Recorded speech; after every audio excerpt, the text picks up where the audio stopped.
Welcome to Up on Game presents Taylor Scouting. Coach Randy Taylor is bringing his 40-plus years of knowledge to you. This is Taylor Scouting. And now, here's Coach Randy Taylor. Hey guys, here we are at Taylor Scouting podcast. I'm Coach Randy Taylor, and in a little bit we're going to bring on the man, the Pied Piper, Audie Attar, and I'll explain that Pied Piper thing to you. But thanks for joining us. The thing about this podcast is we're going to have a great guests, great topics, unique information, unique stories about college football, about football recruiting, about high school football, everything that has to do with this great sport that I'm involved in. And Audie has a unique story that came out of Claremont High School, and we'll talk about that. So I've spent over 40 years in college football at UCLA, Minnesota, Illinois, and UNLV as an evaluator and a recruiting coordinator. We are going to have great parents, college coaches, NFL guys, gurus, whatever you need. And thank you for watching. Please subscribe to Up on Game Presents on the iHeartRadio app, Apple Podcasts, or wherever you get your podcasts. Please rate and review us, and follow us on all social platforms by searching the Up on Game Network. You can also search R. Taylor FB Scout on Twitter, and then I have www.taylorscouting.com as my little video world that I live in. So we appreciate you coming on, and go to YouTube or any other of those spots where you can find podcasts. So we got the business done, Audie. You know how that is. We are now into the fun part. One of my favorite people of all time is Audie Attar. Now, if you don't know who Audie is, this young man was born in Baghdad, Iraq, moved to the U.S. at the age of 2, and was playing linebacker at the age of 3. Was that? Oh, maybe that was a little before. Played football at Claremont High School, scholarship to UCLA back when I was on that staff, law school, and an MBA at Pepperdine, and the founder and CEO of Paradigm Sports. That's a lot going on, Coach, or Audie. Thanks for coming, man. Thanks, Coach. I got to correct you. I did my MBA from Pepperdine's Business School, and then I went to Pepperdine Law for my dispute resolution master's certificate. So I actually didn't get the JD, but nonetheless, shout out. You know, yeah. For me, it sounds like a law degree. Well, I appreciate that, RT. You know, we go way back. You've known me since, I was just this little punk of a high school safety that was fortunate enough to catch your attention and the UCLA staff's attention, and the rest was it Rocky Long that recruited you? Initially, it was Rocky Long. Right. Yep. And Rocky's a legendary coach and was an amazing defensive coordinator at UCLA at the time. And he actually grew up in the Inland Empire where I was going to high school. And then he left and took the head coaching job. I believe it was New Mexico State and New Mexico, excuse me. And then Nick Aliotti came in and replaced him as the D coordinator. And then so Coach Aliotti finished the recruiting effort with me, and you helped, and at the time a lot of different coaches helped out in that process. Just the name Nick Aliotti makes me smile. Oh, I love Coach Aliotti. What an experience! What an experience to have him and he was my position coach. I know. He was my first position coach in college, and. That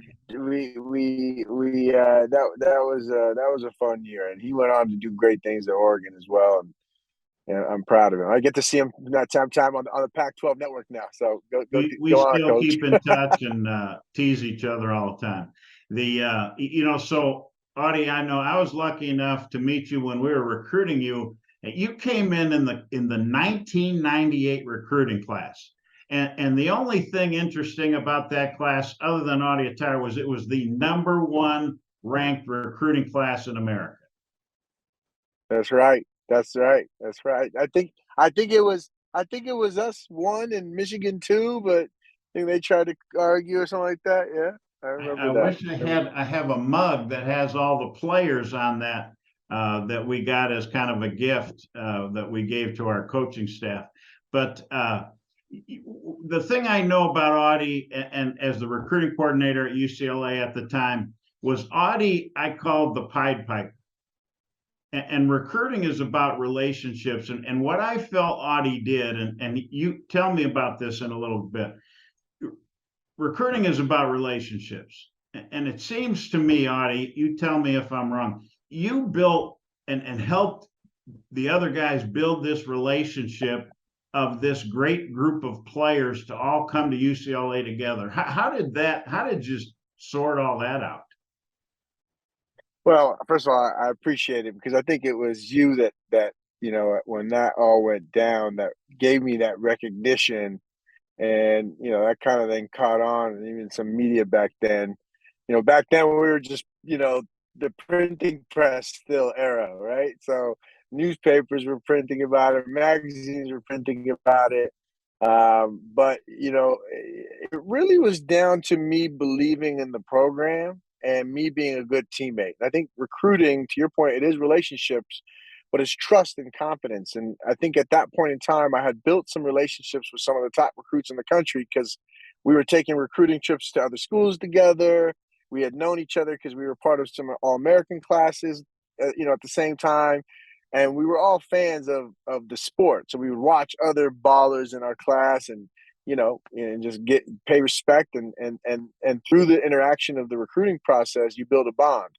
And I think at that point in time, it was like, look, we actually could be really good here. UCLA was a top 10 team when I was a senior in high school. That was a year that you guys went to the Cotton Bowl and you beat Texas A&M, and then it was like, okay, well, a lot of the same team is returning, so we could actually continue to build an amazing program here. And UCLA has everything you want, right? Where the campus is located, the network in terms of the alumni network, but also from an academic perspective, what it means to have a degree from UCLA versus some other schools is a value proposition, I would say, particularly for parents. For us young athletes at the time, we may not be thinking of all these things, and or we hear it and we repeat it, but for the most part, I think that it was a total package. So it offered an opportunity, to me, I just wanted to have a winning team. I wanted to have good teammates. So it wasn't anything more than just trying to be a good team player. And when I believe in something, I'm going to advocate for it. I'm going to push for it. And if I could bring on like-minded individuals that could effectively help us achieve our ultimate goal, which is to have a winning program, right? Then I'm going to do it. And so it was nothing more than just, I think, acting from the heart, really. Once I had in my own process realized, okay, this is where I want to be. Because mind you, I also have committed to two other programs up to that point. So I had to decommit and then recommit, and then well, we didn't have the transfer portals and all that good stuff the players have today. We still had commitments, which were more verbal, and then we had time to switch it. It depended on the definition of the word commit, right? Yeah, exactly. Yeah, listen, there's a lot. Yeah, it's a lot more involved and complex nowadays, right? But yeah, it was just that, man, and and then it just was one by one, right? It was guys that again had started to build a relationship with, and that chemistry, and it was that's the backstory. Yeah. So we're going to talk about Paradigm Sports and about your life and everything, and how much of what you did then and do now is instincts. So a lot of what I have done then and even now is trusting my instincts. But I will tell you that as you get older, those instincts get better.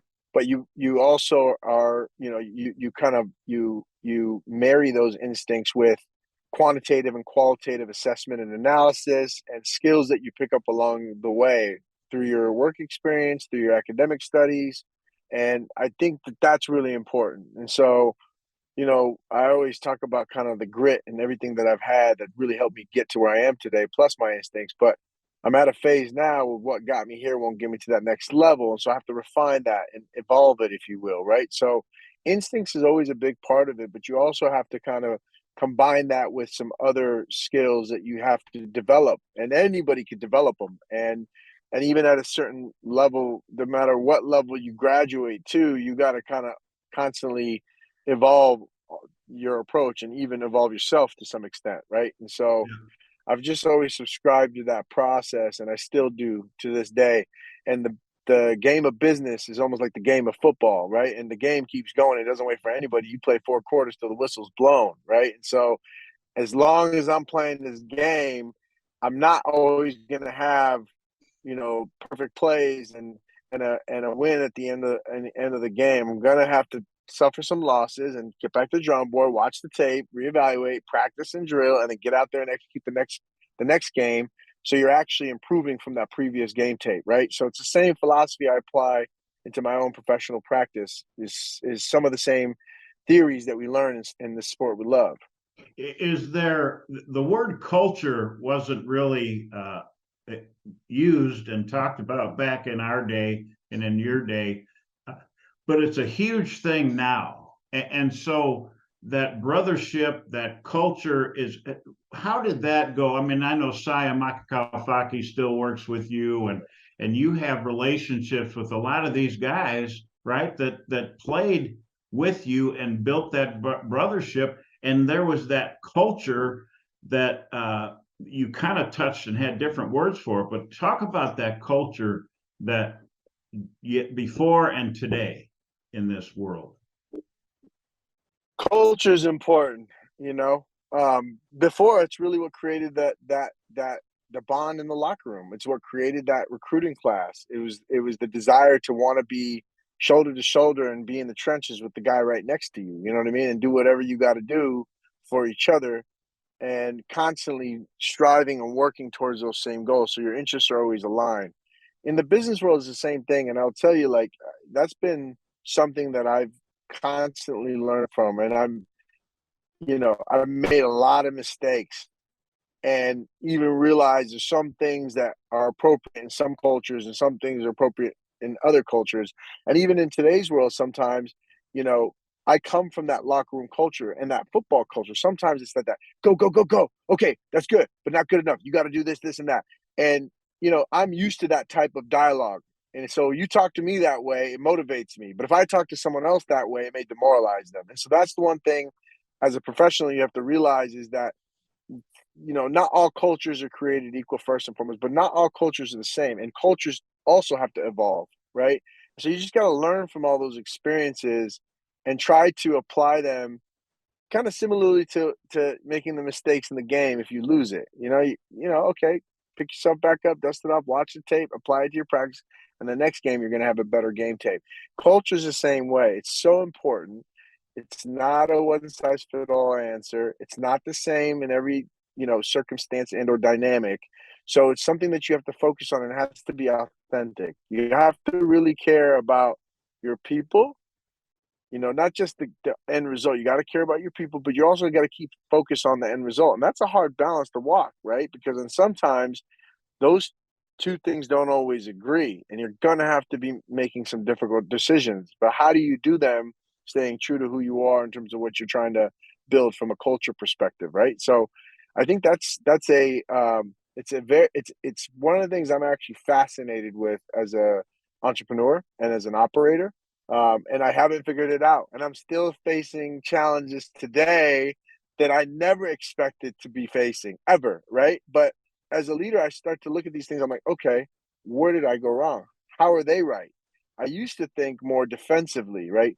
And I would go nuclear right away, right? But at the end of the day, I think as a leader, you got to be able to, like, really remove the emotion, look at it objectively, figure out where you could fix it and focus on the things that you could control. Sometimes you're not going to be able to control the thing, and that's fine. You just can't get jaded by it or demoralized by it, because this is like the game of football. If you're playing the game, strap your chin strap up, stop crying about the last play, have a short memory, and go out and make the next play, right? Yeah, I still can't forget Miami. Anyway, let's move. To Hey, this day, hey, I don't think a lot of people can forget that. that was unbelievable. Hey, Oh man, I was gonna ask you about, so what motivates you more, failure or success, and what helps you get better? I'll be 43 this year, and I've now been in this business and industry for over 2 decades, or It's crazy to say out loud, right? I mean, but so I've have experience, a lot of experience, and as crazy as it sounds, like, you learn from both. That's the reality of it. But you learn a lot more from failure.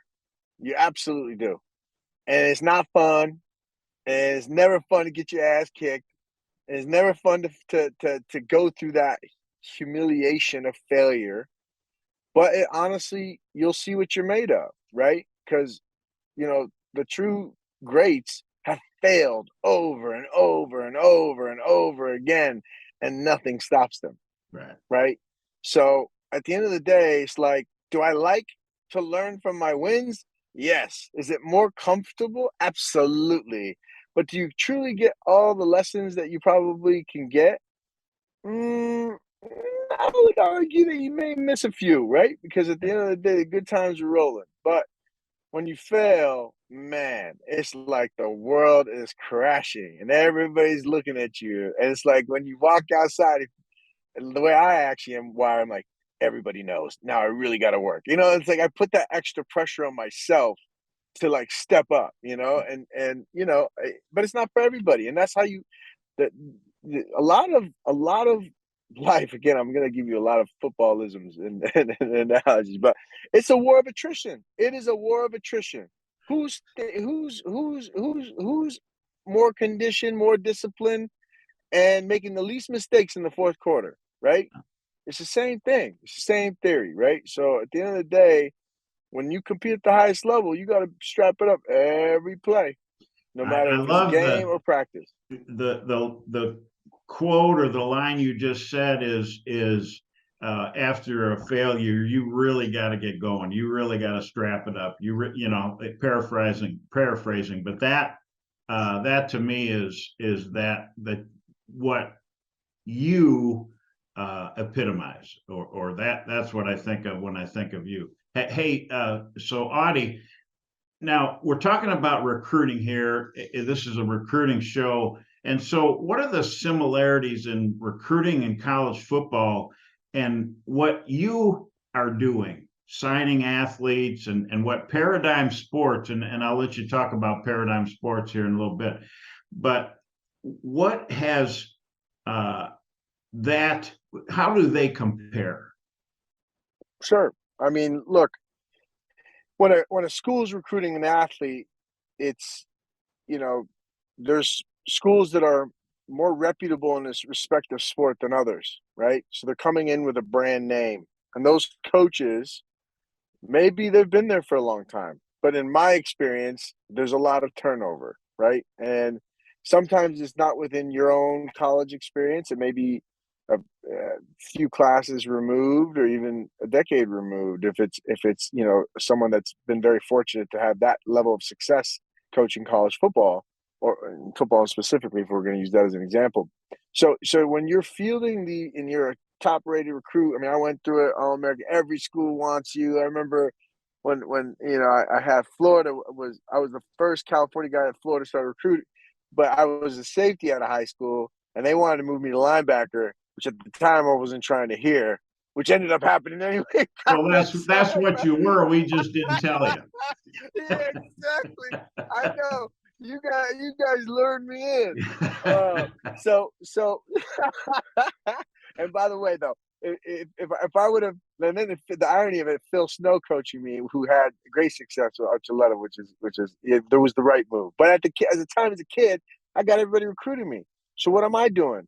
I'm trying to go where I want to go to realize my dreams. Right. As soon as Florida told me something I didn't want to hear, Florida was big time. Steve Spurrier at the time, it was big time. And I was just like, nah. Right away, it turned me off because they didn't tell me what I wanted to hear. Right. So obviously, I started looking at every other school, and UCLA was Safety U. It was known, for some of the greatest safeties to play in college football. It was in LA. My dad was really big on UCLA's academics, and he always stressed to me, hey, if you're going to be in LA, this is where you want to grow your network. And so, obviously, the fact that UCLA was a top 10 school put it up there. And so for me, then it was like, okay, I wanted to go where I thought I was going to get playing time right away, where I thought I was going to, all the things that are important to me. So recruiting ends up being, a sales pitch. And so these recruiters come in your home and they're pitching you on, and nowadays it's different because now you have NIL, the stakes are higher, right? And so, a lot of times people are going to have their own internal process. Families are a lot more educated today than they were back then, and for me, I came from a family of immigrants too that didn't even know anything, right? So I also had that, to some extent, working against me, right? Because my parents were more about academics. It was they didn't know anything about college football. So I think nowadays parents and families are much more educated. There's a lot more information out there, right? Like your podcast here and services that now exist as well as it relates to scouting, consultation and guidance. That's huge. But I think you still could fall into the trap of being oversold, right? If you're going in there just wanting to hear what you want to hear, you're going to be sold a bag of goods. But if you go in there understanding what's important for you and you kind of list that, and maybe it's a weighted list, like order of importance, right? What's the most important? Is it academic? Is it the school's record? Is it the coach's tenure? Is it the NIL deal that's presented? Is it playing time? Is it the position that you're promised? Because you may be looked at in different positions. So there's all these different variables that I think, you know, families probably have to consider. And those that are prepared go in prepared. Conversely, for my field, which is sports management, we represent athletes, right? I started in the football business, but we really started to focus on high growth sports. We're in MMA and combat sports. We're in soccer and we're entering other sports now, and we still have some involvement in the NFL business with one client remaining there, but we've really kind of moved away from that. We also have a media and production business, and we also have a business venture platform where we've launched consumer products and different businesses with our athletes and or our ecosystem within the sports world. So there's a lot that we do, but when it's related to our athlete representation business, the recruiting is the same way. We are going to pitch a value proposition and why we believe we have a competitive advantage over our competitors. So, and then we try to formulate a plan for that athlete and then pitch that athlete about that plan. You know, if it's a top athlete, he's meeting with the top service providers, if you will. Just like if it's a top recruit, he's meeting with the top university. How do you differentiate, right? You do your best and you hope that the family and or the prospect has a list that if you're aware of that list, you try to really sell to the facts of that list, right? And usually it's a combination of addressing all those, let's call it concerns or answering those questions. But then it's also the confidence that they have in you as part of their team, confidence in you as a coach or recruiting coordinator, confidence in me as a manager or an agent. And then it's that relationship and that comfort level to say, is this someone that I want to look to my right or look to my left and be in the trenches with? Because that's the reality of what it is, right? Whether you're going from the high school level to the college level or from the college level to the pro level, it's the same thing. This is your livelihood, right? And the stakes only keep getting higher and higher and higher. So that comfort level, that trust in someone's track record and someone's sales pitch and or strategy for you It's not going to be 100% perfect, right? It's not sometimes going to be exactly the linear path that you dreamed of. And when it is, you're very fortunate. And so count your blessings. But you need to be able to trust that whoever you're going to select is that you're going to be comfortable with that selection through the good, the bad, the ugly. That's the key, right? Because you're going to experience challenges, right? The question is are you comfortable to be in the trenches with that person during those challenges? That's what you should ask yourself. Because picturing just the good and the wins, yeah, you're good, but it's kind of going back to my analogy is why you learn more from failure. Because when you go through some hairy situations with someone, that's when you see what they're made of, and that's when you see if you guys work well together and can make it through some challenges to emerge out of that, then opposite end stronger, and the bond even stronger for it, right? Yeah. What's the origin of Paradigm Sports? So when I got done playing ball, I worked in the NFL agent world, and I worked for a firm, and after working for 7 years, I just philosophically I didn't see eye to eye as it relates to just how we even service our clients. My friends were my clients early in my career, former teammates, guys that I knew in the fraternity. And if they would get hurt, it's like they didn't mean anything anymore to the agency. And that to me was like, heck no, that's not what it was all about. And so I just had a paradigm shift, and even my old bosses, they didn't they really didn't take care of me. They stiffed me. I would propose this great ideas that would just continue to get battered down. So there was and I even proposed a succession plan. Like I tried everything because I'm a team player to really ride it out. But it just that really what turned me away is when they try to talk me out of going to graduate school. I was like, they're not about me. They're about them. There's no we in this, and I came from the philosophy, there's no I in team, you know? And so at that point I had a paradigm shift. I'm like, F this, I'm going to go back to graduate school. I'm going to do something that is more meaningful, and I'm going to build something that I wish I was a part of, that I wish I had the opportunity to come up from. And then that's where the name came from. And I launched it when I started business school. I launched it in business school. And so everything I did is all. You've forgotten your phone. Sorry, my car's acting up. So everything I did even in graduate school was towards just building my business and expanding on that vision and building it out. And so and look at us now, Just look at you now. So over 12 years later. Not bad, buddy. Hey, so we know about your relationship, or at least we've read about, and I've read about your relationship with Conor McGregor and his path, and which is unbelievable. And can you tell us a little bit how McGregor Mayweather was thought of or came about? That to me was one of the best sporting events ever. And how did that come about? It was, well, first of all, it was a kid born in Dublin, Ireland, and a kid born in Baghdad, Iraq, that were both crazy enough to dream big and go after it, and go after the dream.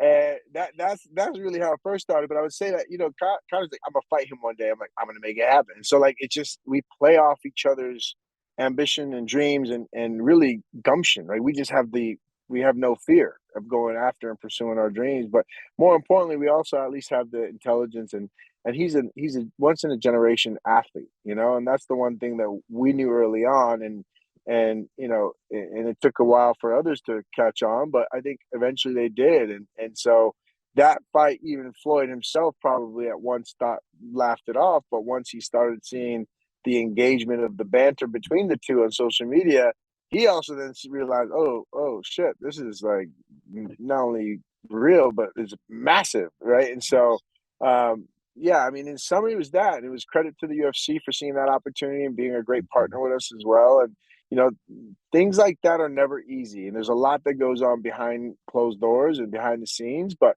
ultimately, in my opinion, good business always prevails. And when there's an opportunity for it to be a win all around, you find a way. Hey, Audie, this is unbelievable. I just love talking to you. I could listen to you forever. because your philosophy is what inspires me, and everything you say has a touch of passion in it, and No, I sometimes more appreciate than that. just a touch, and that's what all of these great the Mayweathers and the McGregors and you and others have, that passion for what they do, and you have to, don't you? You absolutely have to, because at the end of the day, you know, you're gonna go through every emotional, you know, feel and through the emotional spectrum on your journey and even throughout just one day. And so it's about trying to keep that even keel where passion doesn't turn into emotional rage and or any negative triggers. And then early on in my career, even in recent times, I've allowed my own emotion to be my own worst enemy. So as I've gotten older, being able to regulate that and control that is important. But I will tell you, the one thing that always wins on the highest level is that passion and that grit. And so when you talk about being in the trenches with someone, you got to have that ability to withstand a lot, and oftentimes it is that passion and that grit that allows you to get through that. Hey, so what I want to do is wrap this up, but what I want you to do is to be able to send a message to your two beautiful daughters and your wife while we're here. And I know the girls are starting football, right?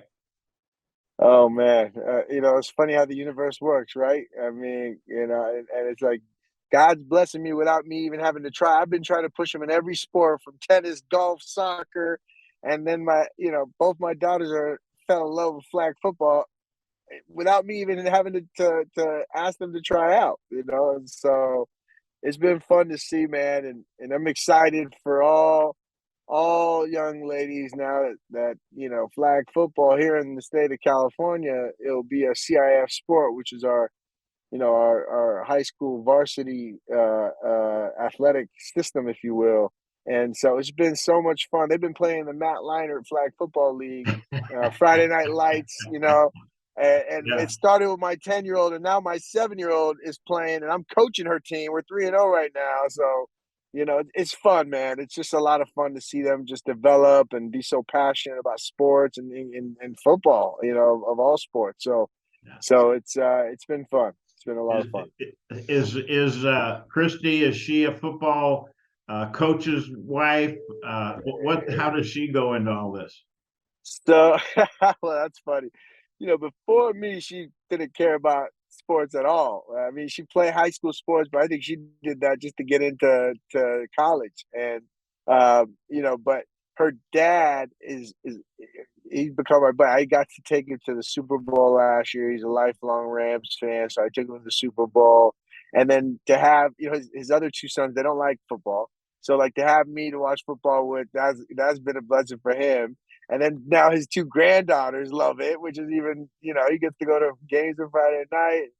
It's been fun. And now Christy's just been a great team mom, right? Because she just sees the passion that both girls have for it. And they're well-rounded girls. They're great in school, very social, but they're also, good kids. And so I just see this as an amazing opportunity for me to be able to bond with them. And who knows? I may just continue to coach them. Maybe I'll coach them through high school, so if they'll have me as an assistant. At least get them an NIL deal. I got to, but knowing them, they're going to hit me up for one of our companies. I'm going to say, you got to earn that. You can't come. You can't come to one of our companies. Yeah, absolutely. Hey, brother, this has been great. I really appreciate it. And is there anything? Do you want anyone to see or watch anything you're doing, or follow you anywhere, or drink more proper I'm 12? not that. Exactly. I'm not that interesting. But what I will say is, you were a huge, huge, huge part of my young life, particularly as a young athlete.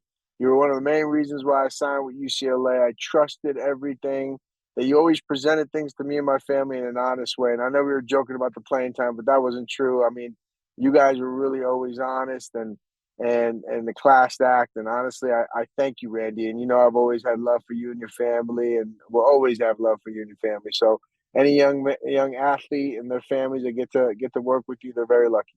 Tell Toko I said hi. I'll tell that Toko Oos that you said hi for sure. Toko Oos, yeah, absolutely. Toko Oos. Yeah.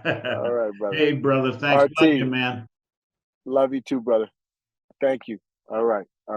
Hey, we're gonna wrap it up here, and just want to remind you to subscribe to Up on Game Presents on the iHeartRadio app, Apple Podcasts, or wherever you get your podcasts. Please rate and review our podcast. Follow us on all social platforms by searching the Up on Game Network. Follow me on Twitter at rtaylorfbscout. And watch full episodes of the show Taylor Scouting on the Up on Game Network YouTube channel. Just search Up on Game Network and go to Up on Game Presents for Coach Taylor Scouting. Thanks, folks. See you next week.